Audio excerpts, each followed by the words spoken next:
Am I audible to everyone? Yes, ma'am. Okay, fine.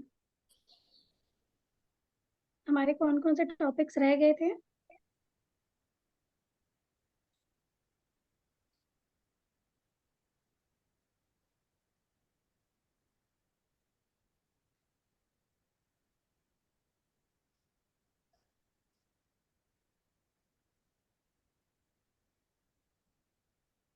किसी को याद है हमारे कौन कौन से टॉपिक्स रह गए थे?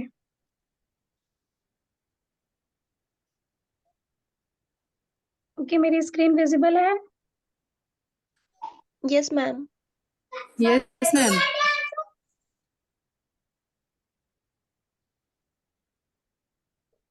Okay, fine. आज हम पढ़ते हैं सबसे पहले फार्मास्यूटिकल एड्स। ठीक है, फार्मास्यूटिकल एड्स क्या होते हैं भाई? फार्मास्यूटिकल एड्स, फार्मास्यूटिकल एड्स मतलब जितने भी इंग्रेडिएंट्स आप यूज करते हैं अपने फॉर्मुलेशन में, वो कहलाते हैं आपके फार्मास्यूटिकल एड्स। क्लियर है? ठीक है ना? जिनका कोई फार्मास्यूटिकल इफेक्ट नहीं होता। ठीक है, मतलब टैबलेट बना रहे हो, इमल्शन बना रहे हो, इंजेक्शन, ऑइंटमेंट, कैप्सूल, कुछ भी बना रहे हो, तो हमें उसको एक बेस देना पड़ता है। डायरेक्टली हम ड्रग को कैप्सूल में भर के तो नहीं दे सकते। ठीक है, अब जैसे जो कैप्सूल है, कैप्सूल क्या है भाई? जिलेटिन का बना हुआ होता है। ठीक है, सॉफ्ट और हार्ड जिलेटिन कैप्सूल्स के बने हुए कैप्सूल्स होते हैं। अब हम जब इसके अंदर ड्रग को भरते हैं, तो ये जो जिलेटिन है उसका हमारी बॉडी पे कोई अलग से साइड इफेक्ट या कोई भी स्पेशल इफेक्ट नहीं होता। तो फार्मास्यूटिकल एड्स क्या होते हैं? वॉल्यूम बढ़ाने का काम करते हैं, एक सपोर्ट सिस्टम प्रोवाइड करते हैं, लेकिन उनका कोई भी असर हमारी बॉडी पे एक्स्ट्रा साइड इफेक्ट या कोई भी थेरापेटिक इफेक्ट हमको नहीं मिलता। ठीक है, अब हमारे पास देखो कौन कौन से होते हैं। प्रिजर्वेटिव, प्रिजर्वेटिव का मतलब क्या होता है भाई? हम ऐसे मटेरियल का यूज कर रहे हैं, प्रिजर्वेशन का मतलब कि हमारी चीज खराब ना हो और उसकी शेल्फ लाइफ बढ़ जाए, वो ज्यादा समय तक क्या रहे, स्टेबल रहे, तो हम यूज करते हैं प्रिजर्वेटिव्स। स्टेबलाइजेशन की बात करें तो स्टेबलाइजर्स का यूज करते हैं ताकि जो मेरी प्रिपरेशन है उसमें कोई भी माइक्रोबियल अटैक ना हो और वो स्टेबल रहे। ठीक है ना? बहुत सारे जैसे सस्पेंडिंग एजेंट हो गया, एक्सिपिएंट्स हो गए। एक्सिपिएंट्स क्या होते हैं भाई? एक्सिपिएंट्स का मतलब ये होता है कि मान लो कि तुमने पैरासीटामोल बनाना है। अब पैरासीटामोल बनाने के लिए तुमने क्या करा है? पैरासीटामोल ले ली। अब उसके साथ तुम्हें कुछ और भी ऐड करना पड़ेगा, जैसे कि ग्लाइडेंट्स। ग्लाइडेंट्स क्या होंगे? फ्लो प्रॉपर्टी को बढ़ाएंगे मेरे पाउडर की, तो हमें ग्लाइडेंट्स का ऐड करना पड़ेगा। ग्लाइडेंट्स क्या होगा? एक्सिपिएंट हो गए। उसके बाद हम स्टार्च का ऐड करेंगे। स्टार्च क्या काम कर रहा है? बाइंडिंग का काम कर रहा है। ग्रेन्यूल्स बनाने के लिए मुझे स्टार्च का पेस्ट या वाटर या इथेनॉल, मिथेनॉल, जो भी सुटेबल रहेगा मेरे ड्रग के अकॉर्डिंग, वो सॉल्वेंट हम ले लेंगे। वो क्या कर रहा है? बाइंडिंग का काम कर रहा है, सिर्फ बांधेगा लेकिन बॉडी में जाकर के अपना कोई भी इफेक्ट शो नहीं करेगा। तो वो क्या हो गया मेरा? Binding agent. उसी तरह अगर मैं बात करूँ ल्यूब्रिकेंट की, तो मैंने इसमें यहाँ पे थोड़ा सा लैक्टोज का यूज किया हुआ है। अब यहाँ पे लैक्टोज क्या कर रहा है? एज अ ल्यूब्रिकेंट का काम भी कर रहा है। ठीक है ना? मतलब कोई भी पाउडर वगैरह जो भी है वो आपस में चिपक के लम्स ना बनाए। ठीक है, इसका भी यूज हो रहा है। तो यहाँ पे हम ये बोल सकते हैं कि जो एक्सिपिएंट्स होते हैं वो हमारे फॉर्मुलेशन में प्रेजेंट तो होते हैं, उसका वॉल्यूम बढ़ाने के लिए, बल्क बढ़ाने के लिए उनकी अपने आप में एक प्रॉपर्टी होती है। सस्पेंडिंग एजेंट, मतलब सस्पेंडिंग एजेंट का क्या बोलेंगे? अब जो सस्पेंशन होते हैं, क्या होता है सस्पेंशन? किसी भी सॉलिड पार्टिकल को लिक्विड पार्टिकल में क्या कराया जाता है? डिस्पर्स कराया जाता है, फैलाया जाता है। तो लिक्विड कभी भी मिक्स नहीं हो सकता। ठीक है, तो यहाँ पे आप क्या कर देते हो? उस चीज को सस्पेंड कराते हो। ठीक है, अब मैंने बोला है कि पानी है, पानी में मैंने 1 चम्मच रेत डाल दी और घोल दिया, थोड़ी देर बाद क्या होगा? सारी की सारी रेत नीचे बैठ जाएगी और पानी मेरा अलग हो जाएगा। मुझे ऐसा नहीं करना। मेरी ड्रग कैसी है? रेत जैसी। भाई क्या है यार, अपने अपने हेलो माइक्स म्यूट करके सर, रखो आवाज ना। नहीं आ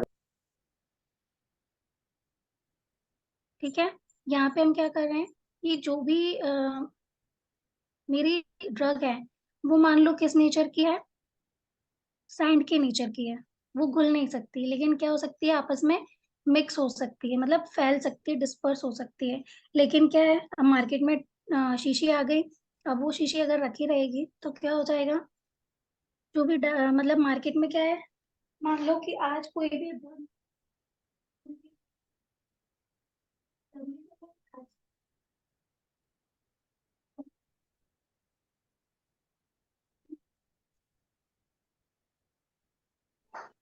मैम आवाज नहीं आ रही है। आ तो रही है। अरे अपने अपने माइक्स आवाज ठीक नहीं आ कर रही है। लें। आवाज नहीं आ रही। हाँ अब आ रही है मैम। आ रही है ना? ठीक है। ठीक है। यहाँ पे क्या कर रहे हैं हम कि ऐसे मटेरियल जिसको हमें सस्पेंड कराना है वहां पे हम सस्पेंडिंग एजेंट का यूज कर रहे हैं, क्योंकि शॉप्स में रखे रखे जो शीशियां हैं वो लंबे टाइम तक एक ही जगह पर रखी रहती हैं। तो इसका मतलब ये ना हो कि मेरी पूरी की पूरी ड्रग नीचे जाके बैठ जाए और उसका केक बन जाए, नीचे जाके जम जाए, ऊपर से पानी पानी रह जाए।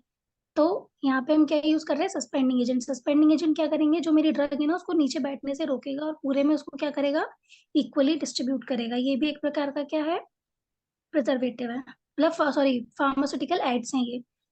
क्लियर हो गया? अब हम क्या बोलते हैं, बहुत सारे फार्मास्यूटिकल एड है जिसकी अलग अलग कैटेगरी हैं। ठीक है, सबसे पहले हम किसकी बात करते हैं? ओरिजिन की बात की, मतलब कौन कौन से हमें फार्मास्यूटिकल एड्स कहाँ कहाँ से मिल सकते हैं।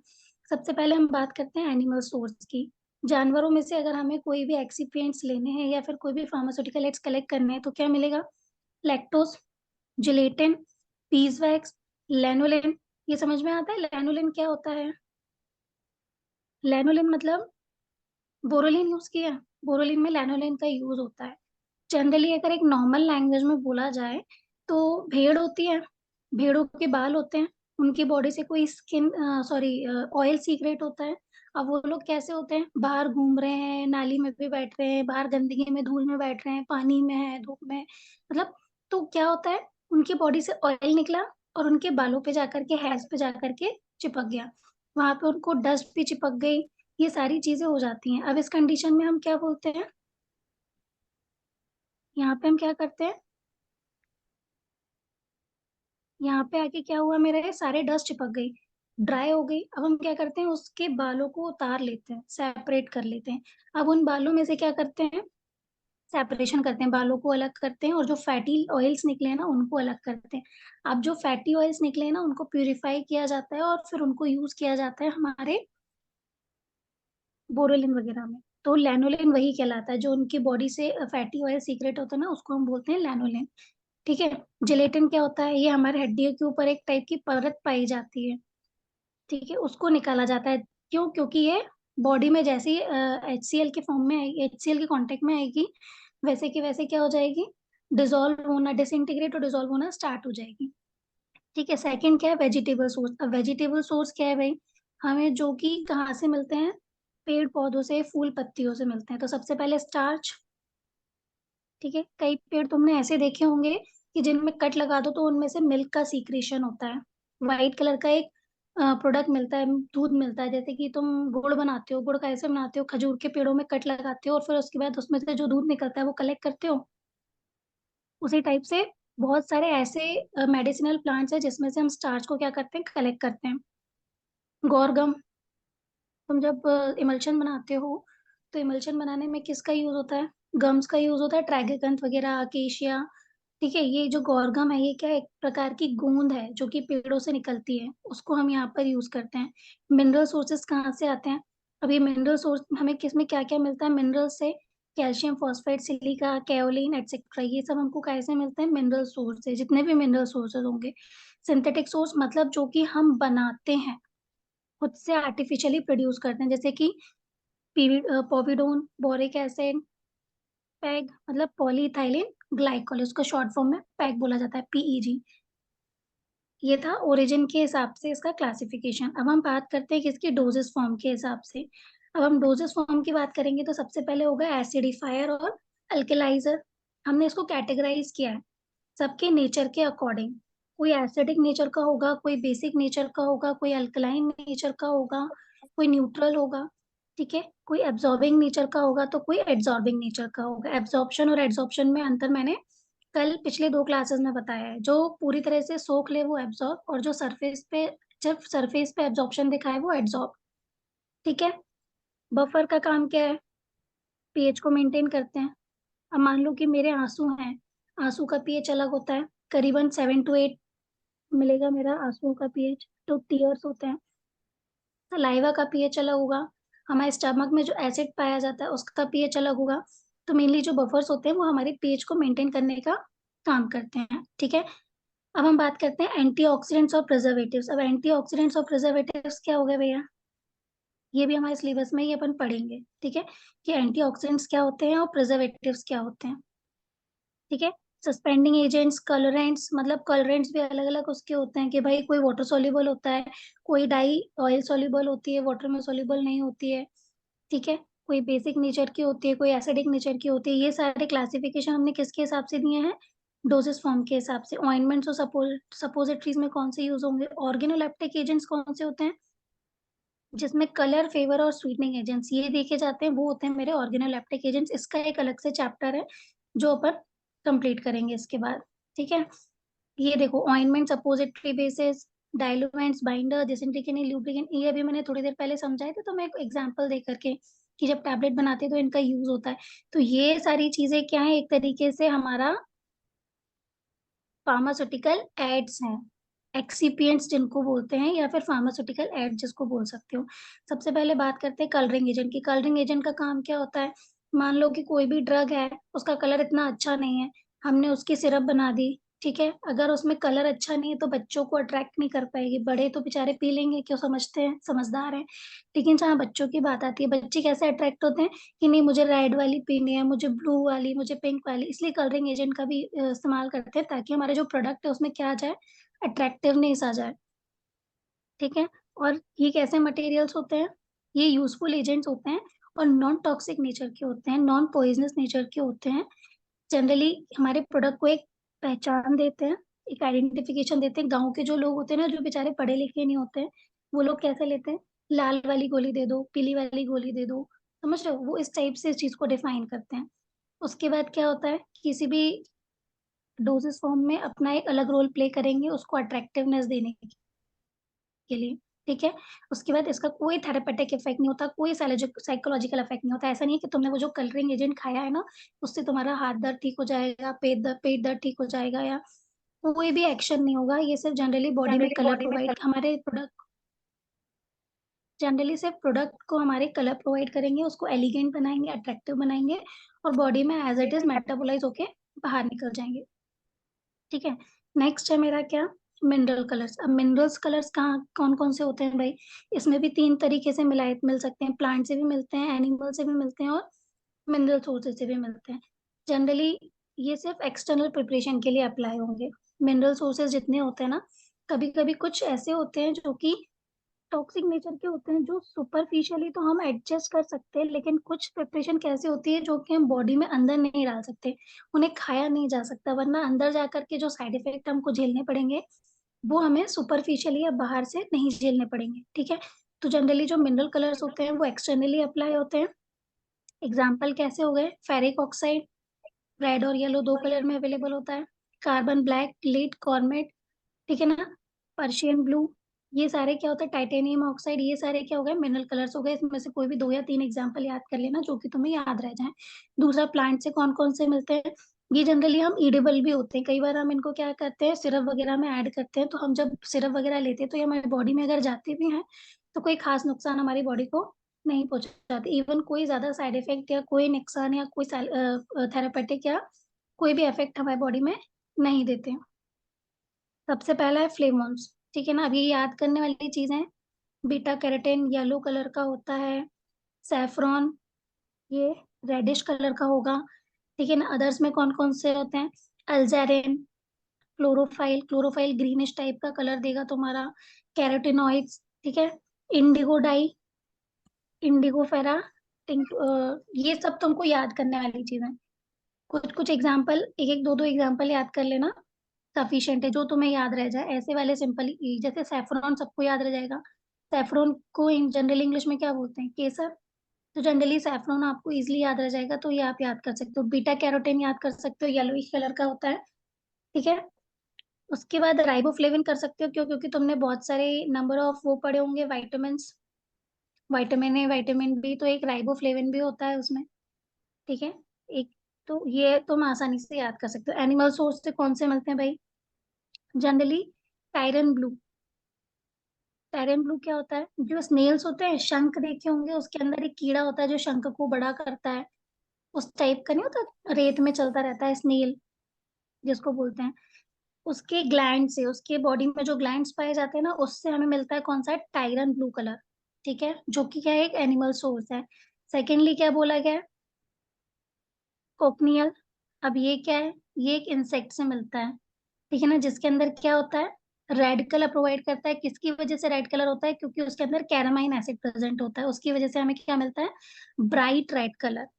ठीक है, अब सिंथेटिक कलर्स मतलब जो कि हम बनाते हैं, भाई हर चीज हमें नेचुरली तो नहीं मिल सकती, कुछ चीजें हमें भी एफर्ट करके ट्राई करने होते हैं, जैसे कि caramel, coal tar dye, lake dyes, ये सब क्या है, हमारी वो डाइज हैं जिसको हम बनाते हैं क्या, सिंथेटिकली, और बनाने के बाद इनको अप्रूव्ड कराया जाता है। ठीक है ना, ये जैसे कि देखो क्या दिया हुआ है, फूड ड्रग एंड कॉस्मेटिक, ये अप्रूवल देगा। उसके बाद ड्रग एंड कॉस्मेटिक, ये अप्रूवल देगा। उसके बाद एक्सटर्नल ड्रग एंड कॉस्मेटिक, ये क्या है, ये अप्रूवल देगा। ये तीनों अलग अलग चीजों के लिए, खाने के लिए, लगाने के लिए। ठीक है ना, इन सब चीजों को किस में डिवाइड किया है, फूड के अकॉर्डिंग, ड्रग के अकॉर्डिंग और कॉस्मेटिक के अकॉर्डिंग। कॉस्मेटिक खाया नहीं जाता, लगाया जाता है, तो हमारे स्किन पे कोई इफेक्ट नहीं पड़ जाए उस चीज का, इसलिए हम उस चीज को ऐसे सिंथेसाइज करते हैं ताकि उसका कोई भी इफेक्ट मेरी बॉडी पे ना मिले और मेरा काम भी हो जाए। ठीक है, उसके बाद सॉल्यूबल डाई।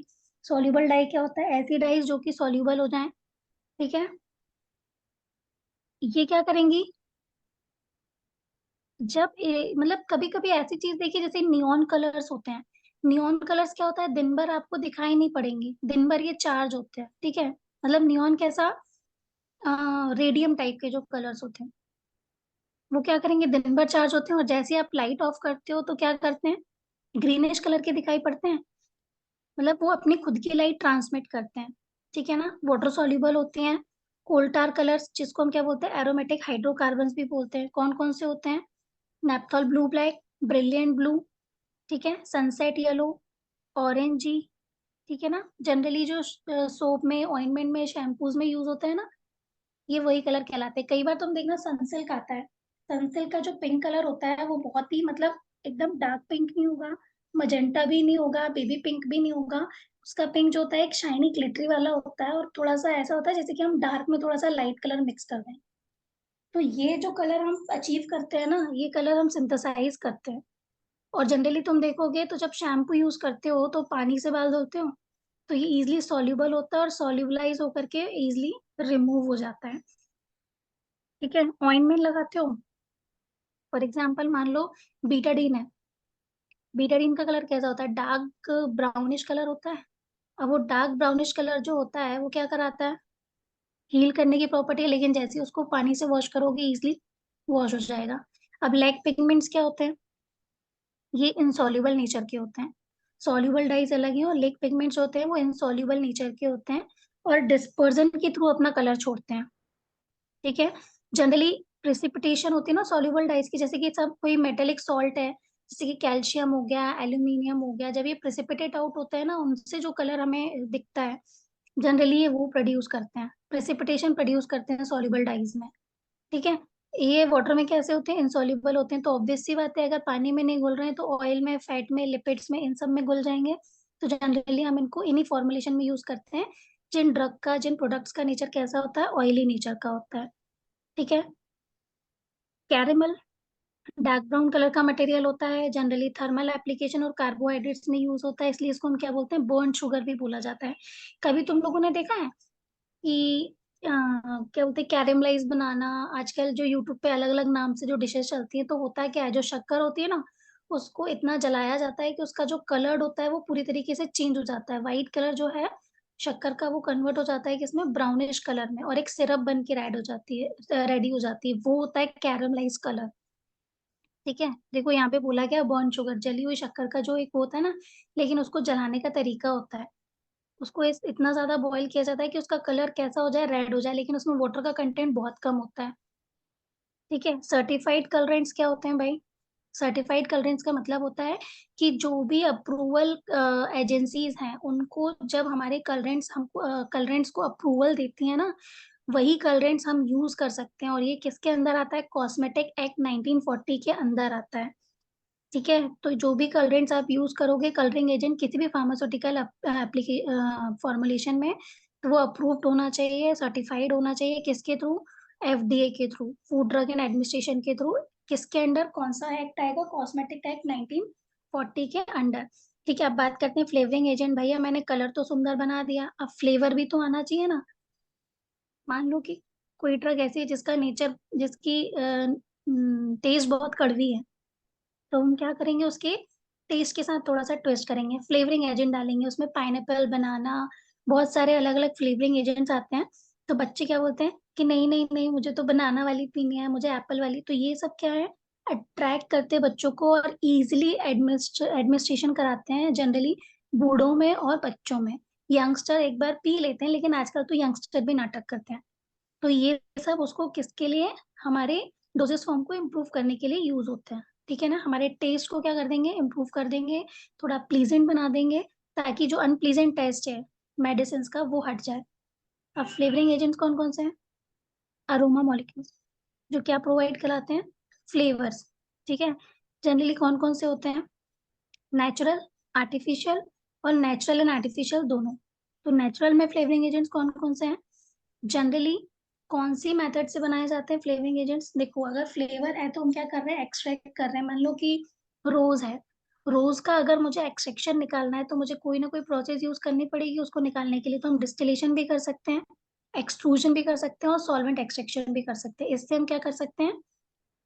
फ्लेवर्स को निकाल सकते हैं। ठीक है, ड्रॉबैक क्या होता है? ये अनस्टेबल होता है। ये थोड़ी देर के लिए स्टेबिलिटी दिखाते हैं, लेकिन लंबे समय तक अगर इनको रखेंगे ना, तो ये अनस्टेबल हो जाएंगे, कहीं ना कहीं खराब हो जाएंगे। अब कौन कहाँ से कौन कौन सा मिलता है? सिट्रस ऑयल्स ज्यादा स्टेबल होते हैं। तुमने देखा होगा लेमन, ऑरेंज के जो फ्लेवर्स आते हैं ना, ये ज्यादा स्टेबल होते हैं। दूसरा एनीस, दूसरा कार्डेमन। अब ये याद कर सकते हो, कार्डेमन, कार्डेमम तो समझते हो ना, इलायची का जो फ्लेवर आता है। लेमन, ये याद कर सकते हो, नींबू, सिट्रस होता है। Orange, orange sweet, orange bitter, और पेपरमेंट। ठीक है ना, ये बहुत इजी है याद करने में, सिर्फ इनके नाम याद करने कि ये फ्लेवरिंग एजेंट है। कौन से? नेचुरल। अब आर्टिफिशियल कौन से हैं? आर्टिफिशियल जो कि हम बना रहे हैं। ठीक है ना, सिंथेसाइज करा हुआ अरोमा जो है उसको हम क्या कर रहे हैं? केमिकली प्रोड्यूस कर रहे हैं। ठीक है, जो कि क्या प्रोवाइड करे? Natural flavour. ऐसा नहीं है कि मैंने नेचुरली, मतलब सिंथेटिक प्रोसेस करके कुछ बनाया है, जब मैं उसको टेस्ट करूं तो उसका फ्लेवर वैसा ना है। मतलब उसको सिंथेसाइज ऐसे किया जाता है कि उसका जो फ्लेवर है ना, वो कैसा मिले। जैसे अगर मैंने आर्टिफिशियली उसको कौन से फ्लेवर का बनाया है? स्ट्रॉबेरी फ्लेवर का या बनाना फ्लेवर का, तो जब मैं उसको पीऊंगी तो किसी को ये पता नहीं लगना चाहिए कि ये नेचुरल है या आर्टिफिशियल है। ठीक है, सेकेंडली क्या बोला गया है? जो आर्टिफिशियल कलर होते हैं ना, वो स्टेबल होते हैं। क्यों? क्योंकि इसमें केमिकल होते हैं जो कि इसको स्टेबल बना के रखते हैं। ठीक है ना, उसके बाद जो फ्लेवर एजेंट होते हैं ना, उसके अंदर कुछ कुछ वोलेटाइल ऑयल्स भी होते हैं। क्यों? जैसे कि सौंफ हो गई, क्या बोलते हैं, लौंग हो गई, मेंथोल हो गए। ये क्या होते हैं? कैम्फर कपूर हो गया। ये सब कैसे होते हैं? वोलेटाइल नेचर के होते हैं। जब आप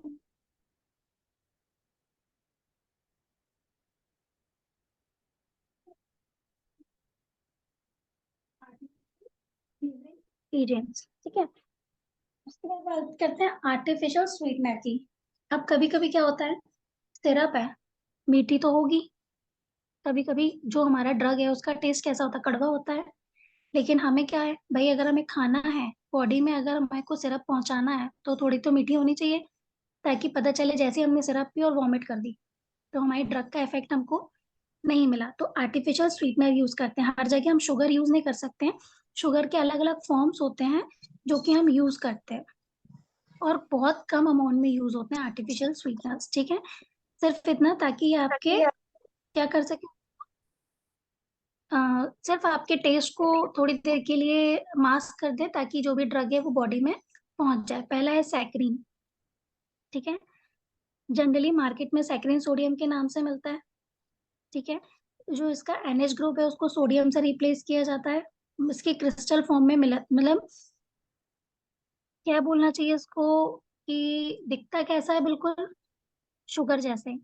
लेकिन शुगर के पार्टिकल्स में और सैकरीन के पार्टिकल्स में अगर आप ऑब्जर्व करोगे ना, तो बहुत डिफरेंस होता है। ठीक है, जो सैकरीन होती है ना, वो शुगर से 200 टाइम्स वाटर सॉल्युबल होती है। मतलब सोडियम सैकरीन की बात कर रही हूँ। जो नॉर्मल सैकरीन है वो तो सॉल्युबल होती है, लेकिन अगर मैंने इसमें सोडियम सैकरीन का यूज किया है ना, तो वो नॉर्मल सैकरीन से 200 टाइम ज्यादा सॉल्युबल होती है। ठीक है। अगर मैं नॉर्मल शुगर की बात करूँ तो वो तो मीठी होती है, लेकिन अगर मैं बोलूँ कि जो सैकरीन है वो शुगर से ज्यादा मीठी होती है, 400 to 500 टाइम्स मीठी होती है ज्यादा। ठीक है। अब एक चीज क्या होता है कि सैकरीन अपने आप में एक बहुत बड़ा ड्रॉबैक है। क्यों है? क्योंकि जो सैकरीन होती है ना, वो कैसी होती है, हमारी बॉडी में जाके मेटाबोलाइज नहीं होती। शुगर तो मेटाबोलाइज हो जाती है ग्लूकोज के फॉर्म में, लेकिन जो सैकरीन होती है ना, वो मेटाबोलाइज नहीं होती और बॉडी में ही कहीं ना कहीं रह जाती है, जिसकी वजह से कैंसर होने के चांसेस ज्यादा होते हैं। क्योंकि इसके अंदर कैसी होती है, कार्सिनोजेनिक प्रॉपर्टी होती है। ठीक है। जनरली जो गर्ट होता है, जो तुम्हारी इंटेस्टाइन होती है ना, वहां पे इसके चांसेस सबसे ज्यादा बढ़ जाते हैं। और एक बार आपने इसको टेस्ट कर लिया तो ये मीठी लगेगी, लेकिन थोड़ी देर बाद आप बोलोगे यार कड़वापन आ गया मेरे मुंह में। तो अगर सैकरीन की क्वांटिटी थोड़ी सी भी ज्यादा डल जाए ना, तो ये एक बिटर टेस्ट में कन्वर्ट हो जाती है। ठीक है। उसके बाद क्या है भाई, एस्पार्टेम। ये क्या होता है? अब सुक्रोज की बात करते हैं, जनरली हम सुक्रोज का ही यूज करते हैं, लेकिन कई बार क्या होता है, हम ये सारे सब्स्टिट्यूट भी यूज करते हैं कॉस्ट इफेक्टिव बनाने के लिए, भैया ज्यादा महंगी नहीं पड़े। शुगर बहुत महंगी होती है, ये वाली चीजें शुगर से थोड़ी सस्ती मिल जाती हैं। ठीक है। अब ये जो एस्पार्टेम होता है, ये शुगर से 200 टाइम्स ज्यादा मीठा होता है। ठीक है। लेकिन ये क्या होता है, जैसे सैकरीन का मेटाबॉलिज्म नहीं होता ना, लेकिन एस्पार्टेम का मेटाबॉलिज्म हो जाता है, और मेटाबॉलिज्म होने के बाद क्या बनाता है ये, फिनाइल एनालिन। ठीक है। और जो फिनाइल एनालिन है ना, वो इंसान के मेटाबॉलिक रेट को क्या करता है, गड़बड़ करता है, स्लो करता है, कहीं ना कहीं प्रॉब्लमेटिक बनाता है। ठीक है। जिसकी वजह से यूरिया जैसी प्रॉब्लम्स, मतलब फिनाइल कीटो यूरिया यूरिया जैसी प्रॉब्लम्स हमको फेस करने को मिलती हैं। तो हम ये कह सकते हैं सुक्रोज इज बेस्ट, लेकिन बहुत सारी कंपनीज क्या करती हैं, अपने प्रोडक्ट को कॉस्ट इफेक्टिव बनाने के लिए, सस्ती बनाने के लिए इस टाइप की प्रोडक्ट का यूज करती है, क्योंकि ये बहुत कम मात्रा में यूज होते हैं और डेली खाने वाली चीजें नहीं है। ये क्या होती है, जितने टाइम आप ड्यूरेशन में बीमार हो उतने टाइम में आप ठीक हो जाओगे और आपका काम हो जाएगा। लेकिन जो लोग क्रोनिक डिजीज से सफर कर रहे हैं, जिनको लंबे टाइम तक दवाइयां खानी है, उन इंसानों के लिए ये बहुत ज्यादा नुकसान दे सकती है। तीसरा है साइक्लामेट। ठीक है ना, अब इसको हम और क्या बोलते हैं, सोडियम साइक्लामेट। अब ये क्या है भैया, ये थोड़ी और कम है। ये क्या होती है, शुगर से 30 टाइम्स ही ज्यादा मीठी होती है। ठीक है। और ये कार्सिनोजेनिक होती है, मतलब कहीं ना कहीं कैंसर प्रोड्यूस करती है, इसलिए यूनाइटेड स्टेट्स में इसको बैन किया गया है। ठीक है। इसको यूनाइटेड स्टेट्स में बैन कर दिया गया। अपने इंडिया में तो पता नहीं, बहुत सारी ड्रग्स, जो कि अभी एक लिस्ट आई थी 2 साल पहले कि बहुत सारी ड्रग्स हैं जो कि हमारे इंडिया में बैन हो चुकी है, लेकिन फिर भी वो बहुत आसानी से बिक रही हैं। जिसमें कि विक्स सबसे पहले है, डिस्प्रिन है, एस्प्रिन है। ये कहीं ना कहीं क्या कर रही हैं, एक तरीके से स्वीट पॉइजन, मतलब स्लो पॉइजन का काम कर रही हैं, और हमारे इंडिया में धड़ल्ले से बिक रही हैं ये। क्यों? क्योंकि हमारे यहाँ इंडिया में इस चीज का कंजप्शन बहुत ज्यादा है। ठीक है। अब हम बात करते हैं कि इसकी सुक्रालोज की। भाई ये सुक्रोज से 600 टाइम्स स्वीटनर होता है। ठीक है ना। ऐसे ही तुम्हारे पास दो और दी हुई है, ये क्या बोला गया, एसुल्फाम। ये क्या होता है, 200 टाइम्स ज्यादा स्वीट होती है सुक्रोज से। मोनो अमोनियम, ये क्या भाई, लिक्विड ओरल प्रिपरेशन में इसका यूज सबसे ज्यादा किया जाता है। ठीक है। तो हम क्या बोल सकते हैं, हमने डिफरेंट टाइप्स ऑफ स्वीटनर्स देख लिए, different types of flavouring agents देख लिए, नेचुरल भी देख लिए, आर्टिफिशियल भी देख लिए। ठीक है। ये सब क्या है, फार्मास्यूटिकल एड्स, जो कि हमारी प्रिपरेशन में यूज होते हैं, लेकिन इनका हमारी बॉडी पे कोई भी थेरेपेटिक इफेक्ट नहीं होता। थेरेपेटिक इफेक्ट का मतलब क्या होता है, फार्माकोलॉजिकल और थेरेपेटिक इफेक्ट मतलब कोई भी चीज अगर आपकी बॉडी में पेन कर रही है या कोई डिजीज है, तो ये उसको सही नहीं करेंगे। हाँ, अगर इनकी खुद की प्रॉपर्टी ऐसी है कि ये वहां जाके कैंसर जैसे सिम्टम्स क्रिएट कर सकते हैं, ये उनके साइड इफेक्ट हैं, लेकिन ये उनके फार्माकोलॉजिकल एक्टिविटीज नहीं है। यहाँ पे तुम्हारा एक टॉपिक कंप्लीट हो जाता है, फार्मास्यूटिकल एड। किसी को कोई डाउट है इसमें? No ma'am. क्लियर? ये वाला टॉपिक बहुत छोटा सा टॉपिक था, लेकिन समझने वाला था। अगर याद हो जाएगा ना तो ज्यादा बेटर होगा। इसमें मेन एग्जाम्पल्स का रोल सबसे ज्यादा है। जितने ज्यादा एग्जाम्पल्स रीड आउट कर पाओगे, उतना ज्यादा इस पे ज्यादा अच्छे से वर्क कर पाओगे। ठीक है। नेक्स्ट हम स्टार्ट करते हैं हमारा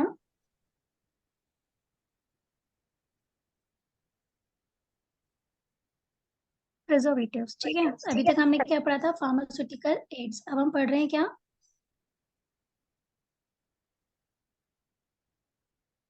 प्रिजर्वेटिव्स। ठीक है, अब मैंने थोड़ी देर पहले बताया था भाई प्रिजर्वेटिव्स क्या होते हैं। प्रिजर्वेटिव्स का काम क्या होता है? किसी भी चीज को ज्यादा देर तक बचा के रखना, उसमें कोई माइक्रोबियल अटैक नहीं होने देना, कोई कंटामिनेशन नहीं होने देना, कोई डिटोरिएशन नहीं होने देना, किसी बैक्टीरिया या फंगस या माइक्रो ऑर्गेनिजम्स की वजह से कोई खराब नहीं होने देना। ठीक है, वो काम कौन करता है? प्रिजर्वेटिव्स। अब प्रिजर्वेटिव्स क्या होते हैं? मतलब एक सिंगल प्रिजर्वेटिव सारी रिक्वायरमेंट को फुलफिल नहीं कर सकता, इसलिए हमें क्या होता है, कई बार कॉम्बिनेशन में यूज करना पड़ता है। दो या दो से ज्यादा कॉम्बिनेशन बना करके हमें क्या करना होता है, किसी फॉर्मुलेशन में डालना होता है, ताकि जो माइक्रोबियल अटैक है वो रुक सके, मतलब वो अपना एंटी माइक्रोबियल इफेक्ट दे सके। फॉर एग्जाम्पल, घर में अचार डालते हो, अचार को मम्मी क्या करती है, ऊपर से बहुत सारा तेल डालती है ताकि अचार डूबा रहे। क्यों? क्योंकि जो तुम्हारा ऑयल है ना, वो एक तरीके का प्रिजर्वेटिव है। क्यों? क्योंकि उस पर माइक्रोबियल की ग्रोथ नहीं हो सकती, सर्वाइवल नहीं हो सकता उसके ऊपर, क्योंकि ऑयल में सर्वाइवल नहीं है, ऑक्सीजन की क्वांटिटी नहीं है। ठीक है, लेकिन उसी जगह क्या होता है, कई लोग सोडियम बेंजोएट डालते हैं। जो पानी वाला अचार बनाते हैं ना, जिसमें ऑयल की क्वांटिटी कम होती है, मार्केट में जो मिलता है, उसमें सोडियम बेंजोएट का यूज होता है।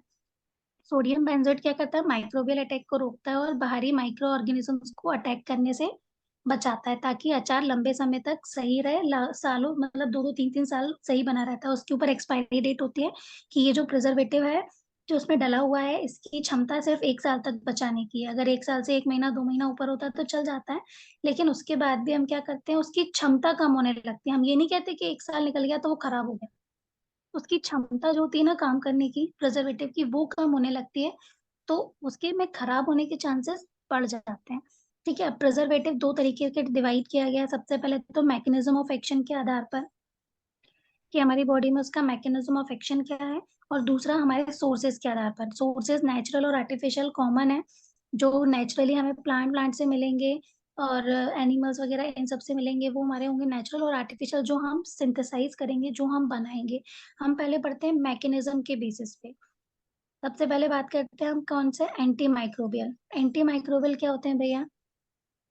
ये एक एक्टिव एजेंट्स होते हैं जो किस पे काम करते हैं, ग्राम नेगेटिव और ग्राम पॉजिटिव बैक्टीरिया। जनरली जो माइक्रो ऑर्गेनिजम्स होते हैं ना, ग्राम नेगेटिव ग्राम पॉजिटिव, ये क्या करते हैं, माइक्रोबियल की ग्रोथ करा देते हैं हमारे प्रोडक्ट के ऊपर, जिससे हमारा जो प्रोडक्ट है ना वो डिग्रेड होने लगता है, खराब होने लगता है। तो हम क्या यूज करते हैं, एंटी माइक्रोबियल एजेंट्स। अब एंटी माइक्रोबियल एजेंट कौन कौन से हैं? Benzoic acid, sodium benzoate, ethyl paraben, propyl paraben, phenol, alcohol, sodium paraben, ये सब क्या है मेरे एंटी माइक्रोबियल एजेंट्स हैं, जो क्या करेंगे, माइक्रो ऑर्गेनिजम्स की ग्रोथ को रोकेंगे।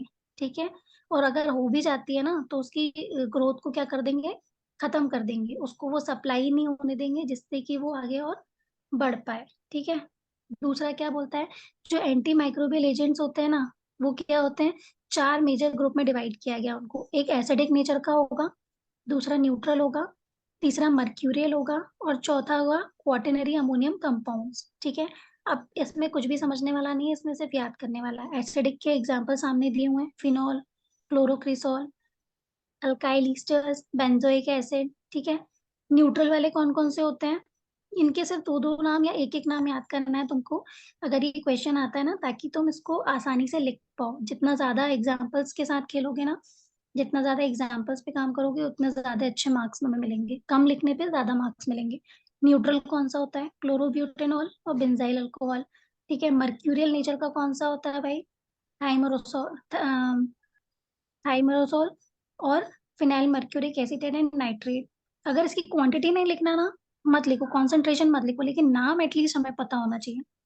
अगर बेंजाइल अल्कोहल 1.0% है कॉन्सेंट्रेशन, तो नहीं, आप सिर्फ बेंजाइल अल्कोहल लिख दो, आपका काम हो जाएगा। ठीक है, क्लियर है? ये थे कौन से मेरे एंटी माइक्रोबियल। अब जो एसिडिक एंटी माइक्रोबियल होते हैं ना, वो कौन कौन से होते हैं, जैसे कि फिनॉल। जितने भी ओरल फार्मास्यूटिकल प्रिपरेशन होते हैं ना, जो कि तुम मुंह से खाते हो, ठीक है, वो क्या करेंगे, जब ऑक्सीजन के कांटेक्ट में आते हैं ना, तो क्या हो जाता है, उनको ऑक्सीजन की सप्लाई मिल जाती है और माइक्रोब्स का अटैक होता है, तो क्या हो जाएगा, खराब होने के चांसेस बढ़ जाएंगे। तो यहाँ पे हम क्या यूज कर रहे हैं, फिनॉल्स। फिनॉल्स क्या करेंगे, उस चीज को रोकेंगे, क्योंकि कैसे नेचर के हैं, एसिडिक नेचर के हैं, उसकी ग्रोथ को तुरंत के तुरंत क्या कर देंगे, खत्म कर देंगे। ठीक है। Para hydroxy benzoic acid, ester और salt of benzoic and sorbic acid, ये सब क्या है, दोनों के अंदर क्या होती है, एंटी फंगल और एंटी बैक्टीरियल प्रॉपर्टी होती है। इसके अंदर कोई भी एक्वस सोल्युबिलिटी नहीं होती, एक्वस मतलब वाटर सोल्युबिलिटी बिल्कुल नहीं होती है। और जनरली ये किसमें यूज होते हैं, ओरल प्रिपरेशन में, जैसे कि सिरप्स हो गए, ठीक है ना, एलिक्सर्स हो गए, और अपने जो भी आप माउथ से खाते हो, जो भी आप ओरली लेते हो ऊपर से, no parenterally, no injection, no bottles and all, सिर्फ मुंह से खाने वाली जितनी भी प्रिपरेशन होती है उसमें हम इसका यूज करते हैं। ठीक है। तीन मेन क्या बोले कि ये जब कॉस्मेटिक प्रोडक्ट की बात आती है तो तीन मेन चीजें होती है, हार्मफुल, ऑब्जेक्टेबल और अपॉर्चुनिस्टिक। हार्मफुल का मतलब क्या है भाई, जो किसी नुकसान भी पहुंचाए। जो हार्मफुल, राइट, जो कि क्या कर रहे हैं, किसी भी डिजीज में इन्फेक्शन प्रोड्यूस करे, किसी भी ह्यूमन डिजीज हो या कोई भी इन्फेक्शन हो, उसमें कोई भी टॉक्सिन्स का रोल प्ले कर जाए। ठीक है ना, मतलब कोई भी माइक्रो ऑर्गेनिज्म है, जैसे तुम्हारा घाव होता है, ठीक है, क्या बोला जाता है, घाव को खुला मत छोड़ो, जितना ज्यादा खुला छोड़ोगे मवाद पड़ सकती है, मतलब बहुत सारी चीजें हम डेली रूटीन में सुनते हैं, बट उनके हमें मैकेनिज्म्स नहीं पता होते हैं। तो कहीं कहीं क्या होता है, माइक्रोबियल ऑर्गेनिजम्स का क्या होता है, अटैक होता है, जिसकी वजह से हमारा जो इन्फेक्शन है वो बढ़ जाता है। ठीक है। सेकंड क्या बोला गया है, कौन कौन से एग्जाम्पल्स होते हैं हमारे प्रोडक्ट में प्रेजेंट नहीं होने चाहिए, साल्मोनेला स्पीसीज, ठीक है, ये वो चीजें हैं, ये वो माइक्रो ऑर्गेनिजम्स हैं जो कि तुम्हारे प्रोडक्ट को क्या कर सकते हैं, डिटोरिएट कर सकते हैं, टॉक्सिन्स प्रोड्यूस कर सकते हैं, कहीं ना कहीं खराब कर सकते हैं, और जिसकी वजह से तुम्हें इन्फेक्शन बढ़ सकता है। तो मतलब कौन कौन से ऑर्गेनिज्म है उनके नाम दिए गए हैं। ठीक है ना, स्टेप्लोकोकस ऑरियस, सैल्मोनेला स्पीसीज, ये दो याद कर लो, ये काफी है तुम लोगों के लिए। दो तुम्हें थोड़े से सुडोमोनास भी थोड़ा इजी है, क्योंकि तुमने साल्मोनेला टाइफाई पढ़ा होगा कि टाइफाइड में साल्मोनेला टाइफाई का रोल होता है। ठीक है ना, स्टेफलोकोकस, अगर बायोटेक पढ़ी होगी तो कहीं ना कहीं ये नाम याद होंगे, तो दो नाम याद कर लो, सफिशिएंट है। ये ऑर्गेनिजम्स हमारे प्रोडक्ट में प्रेजेंट नहीं होने चाहिए, वरना ये इन्फेक्शन कॉज करेंगे। ऑब्जेक्ट नेबल क्या होता है, ऑब्जेक्ट नेबल ऑर्गेनिज्म जो होते हैं ना, वो क्या क्या प्रोड्यूस कर देते हैं हमारी बॉडी में, डिजीज कॉज करते हैं। ठीक है ना, अगर ये मेरी बॉडी में पहले से प्रेजेंट है तो इनका काम क्या होता है कि अगर मैं कोई भी ड्रग खा रही हूँ तो उस ड्रग के एक्शन को क्या करना है, रोकना है, किल करना है, इंटरप्ट करना है कहीं ना कहीं उसको। ठीक है। ऐसे ऑब्जेक्शनेबल, फॉर एग्जाम्पल तुमने देखा होगा कि अभी कोविड के टाइम पे कोई भी वैक्सीन हम खा रहे थे तो काम नहीं कर रही थी। क्यों? क्योंकि अंदर जो वायरस था वो इतना ज्यादा स्ट्रांग था कि जो भी आप बाहर से एंटीबायोटिक दे रहे हो ना, वो उससे फाइट कर रहा है, उसको किल कर देता है, उसके इफेक्ट को कम कर देता है, उसके मैकेनिज्म को स्लो कर देता है, जिसकी वजह से उसका इफेक्ट हमको नहीं मिलता और वायरस हमारी बॉडी पे आराम से राज कर रहा है, जिसकी वजह से कई लोगों की जानें भी चली गई। ठीक है। अपॉर्चुनिस्टिक क्या होता है भाई, अगर किसी भी इन्वायरमेंट में, किसी भी सिचुएशन में कोई भी पैथोजेंस अगर कोई भी डिजीज या इन्फेक्शन कॉज करते हैं, तो वहां पे हम क्या यूज करते हैं, अपॉर्चुनिस्टिक वर्ड, मतलब जैसे न्यूबॉर्न बेबीज होते हैं ना, उनकी बॉडी पे कोई भी इन्फेक्शन हो जाए या जॉन्डिस हो जाए, उनका इम्यून सिस्टम बहुत वीक होता है, और ऐसे इम्यून सिस्टम पे उन लोगों का अटैक करना उनके लिए क्या हो जाता है, जैसे कि दावत मिल गई उनको, समझ गए। तो ये उनके लिए क्या हो गई, एक अपॉर्चुनिटी। हमने यहाँ पर सिर्फ तीन टर्म्स को एक्सप्लेन किया है कि यहाँ पर जो तीन टर्म्स हैं वो किस तरीके से यहाँ पे यूज हो रही हैं, किसके रिस्पेक्ट में, किसके रिस्पेक्ट में यूज हो रही हैं, ये एंटी माइक्रोबियल एजेंट्स के लिए। ठीक है। जब हम एंटी माइक्रोबियल एजेंट का यूज कर रहे हैं तो ये तीन चीजों का हमें ध्यान रखना है। दूसरा होता है मेरा एंटीऑक्सीडेंट। एंटीऑक्सीडेंट का क्या होता है, जो सेल्फ रिड्यूसिंग एजेंट होते हैं ना, जो खुद से ऑक्सीडाइज हो जाते हैं और ऑक्सीडेशन की प्रोसेस को क्या कर देते हैं, रोक देते हैं, जो ऑक्सीजन की जो ऑक्सीजन को लेकर के थोड़े से सेंसिटिव होते हैं, वो प्रोसेस कहलाती है एंटीऑक्सीडेंट। जो ऑक्सीडेशन की प्रोसेस को रोक देता है वो कहलाता है मेरा एंटीऑक्सीडेंट्स। ठीक है। जो खुद से ऑक्सीडाइज हो जाते हैं ना एजेंट्स, मान लो कि सॉल्ट है, खुला छोड़ दोगे, थोड़ी देर में क्या होगा, पानी पानी जैसा हो जाएगा, गीला हो जाएगा। क्यों? ऑक्सीडेशन की प्रोसेस को कर लेता है, मॉइस्चर पकड़ता है, ऑक्सीजन पकड़ता है, हाइड्रोजन पकड़ता है, जैसे ही वो मॉइस्चर पकड़ता है उसमें कहीं ना कहीं ऑक्सीजन की क्वांटिटी भी होती है ना, 2 हाइड्रोजन और एक ऑक्सीजन होता है। तो यहाँ पे क्या होता है, जो खुद से ही अपने हाइड्रोजन को क्या कर दें, मतलब खुद से सेल्फ ऑक्सीडाइज हो जाए, खुद को रिड्यूस कर दें, वो कहलाते हैं मेरे एंटीऑक्सीडेंट्स। वाटर सॉल्युबल कौन कौन से होते हैं? ब्यूटाइलेटेड हाइड्रोक्सी एनिसोल, BHA अकेला लिख के आओगे तो भी चलेगा, और ब्यूटाइलेटेड हाइड्रोक्सी टोलिन BHT अकेला लिख के आओगे तो भी चलेगा। ठीक है, और पूरा नाम याद होगा तो सोने पे सुहागा है। रिड्यूसिंग एजेंट कौन कौन से होते हैं? वाटर सॉल्युबल नेचर के, जो क्या करते हैं, पोटेंशियल को क्या करते हैं, रिडॉक्स करते हैं। ठीक है ना? एस्कॉर्बिक एसिड हो गया। अब ये बताओ, शेल्फ लाइफ क्या होती है? ये बोला गया है कि ये वाले जो मटेरियल्स होते हैं ना, रिड्यूसिंग एजेंट्स, ये तब तक ही खाने चाहिए जब तक इनकी शेल्फ लाइफ हो। एक बार इनकी शेल्फ लाइफ खत्म हो गई ना, तो उसके बाद आप इनको नहीं खाया जा सकता, मतलब उस प्रोडक्ट को आप हटा देते हो। ऐसा क्यों? कोई बताएगा? मैम उसके बाद वो काम करना बंद कर देता है। जो काम करना बंद कर देगा? या तो असर भी नहीं, कम होगा। नहीं। देखो यहाँ पर क्या बोलने वाला है ये चीज, कि तुम लोग भी तो दिमाग लगाओ, तुम लोग उस नाम से समझो ना कि क्या कहना चाहता है वो। कोई है बताने वाला? शेल्फ लाइफ का मतलब होता है कि आज मैंने जो प्रोडक्ट बनाया, उसके अंदर मैंने जो जो प्रिजर्वेटिव्स डाले, ठीक है, कॉम्बिनेशन में डाला, सिंगल डाला, जैसे भी डाला, अब मैं ये दावा करती हूँ कि पूरे टेस्ट लगाने के बाद, कि जो 1 साल तक ये जो ड्रग है ना, ये शेल्फ में रखी रहेगी, इसकी शेल्फ लाइफ खराब नहीं होगी। ठीक है, लेकिन 1 साल के उसका बाद क्या टाइम होगा? पीरियड मैम, उसका टाइम पीरियड। हाँ, ये कह सकते हैं कि उसका टाइम पीरियड, ठीक है, कि जितने ड्यूरेशन वो चीज सेफ रह सकती है, जितने ड्यूरेशन वो काम करेगा, उतने ड्यूरेशन हम कह सकते हैं कि भाई ये इसकी शेल्फ लाइफ है। अगर ये एज इट इज रखा भी रहा ना शेल्फ में, तो भी ये खराब नहीं होगा। लेकिन वो डिसाइड कैसे करते हैं, हम सेल्फ लाइफ पहले डिटरमाइन करते हैं, कि कैलकुलेट करते हैं, उसके बाद हम डिसाइड करते हैं कि जो भी मेरा प्रोडक्ट है उसकी शेल्फ लाइफ कितनी होगी। तो फिर उसके बाद हम उस पर क्या करते हैं, मेंशन करते हैं, उतने टाइम तक ये खराब नहीं होगा। एक बार इसकी शेल्फ लाइफ खत्म हो गई, जैसे एक्सपायरी डेट नहीं होती है तुम्हारी, एक बार खत्म हो गई, उसके बाद हम रिड्यूसिंग एजेंट्स का यूज हमारी बॉडी में नहीं कर सकते। ठीक है, उसके बाद क्या होगा, एंटीऑक्सीडेंट्स, ये चिलेटिंग एजेंट क्या होते हैं भाई? हमारी बॉडी में एंटीऑक्सीडेंट्स के इफेक्ट को क्या कर देंगे, बढ़ा देंगे। एग्जाम्पल क्या हो गया, EDTA। पूरा फुल फॉर्म नहीं लिखोगे तो भी चलेगा, EDTA अपने आप में जाना माना नाम है, सिट्रिक एसिड और टार्ट्रिक एसिड।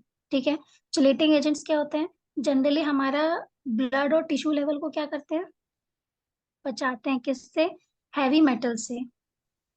मतलब जो हैवी मेटल्स होते हैं ना, जिसकी वजह से हमारे ब्लड को या हमारे टिश्यूज को इंजरी हो सकती है, नुकसान पहुंचाया जा सकता है। मतलब जो भी मेटल्स हम खा रहे हैं, मान लो कई बार लोग भस्म वगैरह नहीं खाते हैं, कि गोल्ड होता है उसमें, सिल्वर होता है, मतलब जो भी है, XYZ, जितने भी हैवी मेटल्स हमारी बॉडी में हम खा रहे हैं, ले रहे हैं ना, तो वो हमारे ब्लड को, हमारे टिश्यूज को नुकसान ना पहुंचाए, इसलिए हम किस चीज का यूज करते हैं, चिलेटिंग एजेंट्स का। ये क्या करते हैं, उसके लेवल को कम करते हैं, ताकि वो हमारे, उसको क्या करें, जैसे कि मर्क्यूरी हो गया, कॉपर हो गया, लेड हो गया, ये जनरली हमारे प्रोडक्ट्स में जो यूज होते हैं ना, इसका साइड इफेक्ट ज्यादा ना हो, इसलिए उसको रोकने के लिए हम चिलेटिंग एजेंट्स का क्या करते हैं, यूज करते हैं।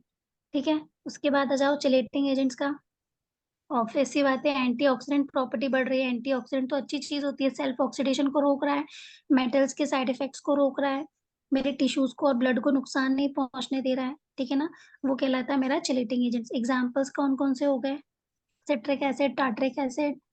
ठीक है, ये भी लिख सकते हो, या फिर सोल्ट्स के जो डेरिवेटिव्स होते हैं। अब हम सोर्सेज की बात करें तो सोर्स कहाँ कहाँ से मिलता है, नेचुरल की बात करें तो नेचुरली कहाँ से मिलेगा, ऑब्वियस सी बात है, प्लांट से, एनिमल से, इन सब से मिलेगा हमें। नेचुरल नाम जहाँ पे आता है वहां पे यही सारी चीजें आती हैं, मिनरल से, एनिमल से, या फिर प्लांट से। अगर मैं बोलूँ कि प्लांट से ऑब्टेन होने वाले कौन से होते हैं, जैसे कि neem oil, sodium chloride, lemon, honey, ये सब क्या है, नेचुरल प्रिजर्वेटिव, देखो मैंने स्टार्टिंग में तुमको बताया था ऑयल का एग्जांपल, लेकिन मैंने तुमको कहाँ बताया था, हमारे डोमेस्टिक यूज में, घरेलू यूज में। ठीक है, जब हम घर में अचार बनाते हैं तो हम क्या यूज करते हैं, ऑयल। जितना ऑयल डूबा, जितना भी अचार है वो, जितनी भी कैरियां हैं वो अगर ऑयल के अंदर डूबी रहेंगी तो क्या होगा, सेफ रहेगी। हमने उसमें कोई प्रिजर्वेटिव नहीं डाला। सॉल्ट अपने आप में एक प्रिजर्वेटिव होता है, क्योंकि सॉल्ट जो होता है ना, वो क्या कर देता है, ऑस्मोटिक ऑस्मोसिस की प्रोसेस कभी पढ़ना समझ में आएगा, सर्वाइवल नहीं होने देता एसिडिक सिचुएशन में या सॉल्टी या सोर सिचुएशन में सर्वाइव करना थोड़ा सा डिफिकल्ट हो जाता है। ठीक है, तो यहाँ पे क्या करते हैं, मार्केट में जब हम यूज करते हैं तो क्या होता है, सोडियम बेंजोएट। सोडियम बेंजोएट अपने आप में सिंथेटिक प्रोडक्ट है, जो क्या करेगा, माइक्रोबियल ग्रोथ को रोकेगा, क्योंकि उसमें ऑयल का कंटेंट कम है और वाटर का कंटेंट ज्यादा है, तो जहाँ पे पानी होता है ना वहाँ पे माइक्रोबियल अटैक के चांसेस ज्यादा होते हैं, क्योंकि अपने आप में वो क्या कैरी करता है, ऑक्सीजन। ठीक है, उसके बाद अगर मैं बात करूं किसकी, ऑयल की, तो कभी तुमने अपने घर में देखा होगा कि मम्मी लोग अचार के डिब्बे में पहले कपड़ा लगाती हैं, फिर उसके ऊपर ढक्कन लगाती हैं, और बोलती हैं कि दिन के टाइम पे अचार निकालो, रात के टाइम पे डिब्बा खोलना नहीं है।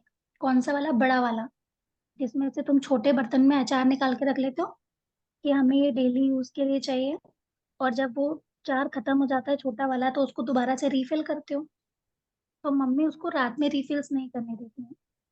पहले के टाइम में ऐसा बहुत ज्यादा होता था, और कई कई घरों में आज भी होता है। तो उसका रीजन क्या होता है, रात के टाइम पे, दिन के टाइम पे बहुत सारे माइक्रोबियल ऑर्गेनिजम्स हट जाते हैं, क्योंकि सन की रोशनी में वो सरवाइव नहीं कर सकते। लेकिन रात के अंधेरे में बहुत सारे माइक्रो ऑर्गेनिजम्स की उत्पत्ति होती है, मतलब बहुत सारे जनरेट होते हैं जो कि हमें नेक्ड आई से दिखते भी नहीं है। ठीक है, तो ऐसे में माइक्रोबियल अटैक के चांसेस सबसे ज्यादा होते हैं। इस टाइम पे ऐसी चीज, सेंसिटिव चीजों को हमेशा क्या करा जाता है, ढक के या सील पैक्ड करके या एयर टाइट कंटेनर्स में रखा जाता है। ठीक है, आर्टिफिशियल प्रिजर्वेटिव्स की बात करूं तो कौन से होते हैं, जो कि जो केमिकली सिंथेसाइज किए जाते हैं और हमारे माइक्रो ऑर्गेनिजम्स के खिलाफ काम करते हैं, लेकिन उनका कॉन्सेंट्रेशन कैसा होता है, स्मॉल होता है। इसका एग्जाम्पल क्या है, बेंजोएट। देखो सोडियम बेंजोएट का एग्जाम्पल ऊपर दिया था मैंने, जो अचार में डलता है, ये रहा सोडियम बेंजोएट। उसके बाद प्रोपेनेट्स और नाइट्राइट्स, ये अलग अलग लेवल के होते हैं, ये फार्मास्यूटिकल प्रिपरेशन की बात कर रहे हैं, तो ये फार्मास्यूटिकल प्रिपरेशन में ये वाले प्रिजर्वेटिव्स हमारे यूज होते हैं। यहाँ तुम्हारा प्रिजर्वेटिव टॉपिक कंप्लीट होता है। ठीक है, अभी बताओ इसमें कोई डाउट, कोई डाउट है, किसी को कोई डाउट, कोई बोलेगा। No ma'am. ठीक है, तुम्हारी यूनिट नंबर 3 कंप्लीट हो गया। ठीक है, प्रिजर्वेटिव्स तुम्हारे कंप्लीट हो गए हैं, फार्मास्यूटिकल एड्स और प्रिजर्वेटिव्स प्लस यूनिट 4, यूनिट 3 और 4 कंप्लीट हो गई है अपनी। ठीक है, कल हम कंप्लीट करेंगे हमारा यूनिट नंबर 2, पैकेजिंग मटेरियल। ठीक है, पैकेजिंग मटेरियल को कंप्लीट करेंगे और साथ ही साथ, ठीक है, कंप्लीट हो गया, कल हम सेकेंड यूनिट मैम ये कंप्लीट ऊपर करेंगे। आपने ईडीटीए बताया था, हाँ। जी ईडीटीए क्या है? ईडीटीए एक एंटीऑक्सीडेंट है, सिंथेटिक एंटीऑक्सीडेंट, मतलब जिसको हम सेल्फ जनरेट करते हैं, सिंथेसाइज करके बनाते हैं। और जनरली ये क्या करेगा, चिलेटिंग एजेंट का काम करता है। जो हमारे बॉडी में हैवी मेटल्स लेते हैं ना हम, लेड और कॉपर, ये सारी चीजें जब हम बॉडी में किसी भी डोजेस फॉर्म के थ्रू खाते हैं, या फिर जो इनका इफेक्ट होता है ना कहीं ये मेरी ब्लड वेसल्स को, हमारे टिश्यूज को नुकसान पहुंचाते हैं। तो जो चिलेटिंग एजेंट्स होते हैं ना, वो उनके इफेक्ट को कम करते हैं, हमारे टिश्यूज को, हमारे ब्लड वेसल्स को प्रोटेक्ट करते हैं नुकसान होने से। हैवी मेटल्स के नुकसान को रोकने का काम होता है चिलेटिंग एजेंट्स का। तो ईडीटीए जो है वो अपने आप में एक चिलेटिंग एजेंट है। ठीक है, एंटीऑक्सीडेंट जिसको बोला जाएगा। क्लियर है, सिट्रिक ओके एसिड और मैम। टार्ट्रिक एसिड भी लिख सकते हैं उसके आगे। पूरा नाम याद हो सकता है तो पूरा नाम याद कर लो। ठीक है ना, इथाइलिन डाइअमीन टेट्रा एसिटिक एसिड, ये हो गया तुम्हारा ईडीटीए। और अगर नाम याद नहीं रहता और एग्जाम पे सिर्फ ईडीटीए याद आता है ना, तो लिख दो ईडीटीए अपने आप में एक फेमस हुआ है। ठीक है, तो आज की क्लास हम यहीं एंड करते हैं, ठीक है। मैम कल की क्लास कल के हम लिए क्या बताएंगे आप? कल सेकेंड यूनिट कंप्लीट करेंगे हम अपनी। कौन सी मैडम? अब ये मत पूछना कि मैडम सेकेंड यूनिट कौन सी नहीं, है। एक बार बता दीजिए मैडम। Packaging material. और पैकेजिंग मटेरियल, बस ये पैकेजिंग मटेरियल अपने आप में बड़ा टॉपिक है, जिसके अंदर तुम बहुत सारे ग्लास, प्लास्टिक, मेटल्स, रबर, इन सब की जो पैकिंग होती है ना, एम्बर कलर्ड बॉटल्स, ये सब जो यूज करते हो, ये अपने आप में इसकी प्रॉपर्टीज क्या होती हैं, ये सारी कहानी पढ़ेंगे हम, ठीक है।